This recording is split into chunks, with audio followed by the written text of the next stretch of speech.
Running without sight is what a handful of participants did in this year's 5K race during marathon weekend. In an effort to raise awareness for the visually impaired community, 3 local Boston organizations sponsored the first ever Blindfold Challenge. Runners from around the world lined up outside Copley Square on April 15th to participate in Boston Athletic Association's 5K race.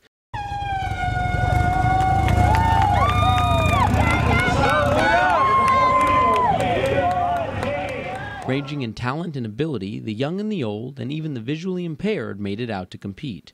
Joseph Cantanella, Director of Gifts and Giving at the National Braille Press, played a role in bringing a new program to this year's race. The Blindfold Challenge is a concept that we came up with a few years ago. Before the B.A.A. recognized the Blindfold Challenge, the 3 organizations sponsored the event called Vision 5K.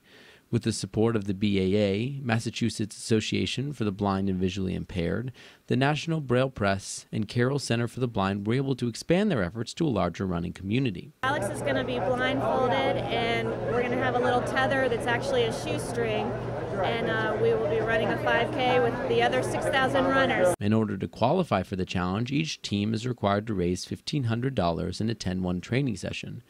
The money raised directly benefits the 3 organizations as they help visually impaired individuals gain access to resources to live more independently. Runners like Bram Whitcomb have spent months preparing for this race. To practice we do the same thing. We run a 3 2-mile route just to get used to the idea of him being blindfolded, might not. We pick streets. Sometimes we go on paths just to see how it feels and just to get the feel for him. The group met up afterwards to reflect on their experience.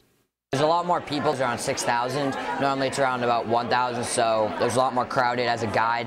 It was interesting to help guide my dad through everything. As blindfolded runners crossed the finish line this year, not only had they accomplished an incredible feat, but they were also able to raise awareness and funds for a community in need. Reporting live from Copley Square, this is Bergren-Aragon.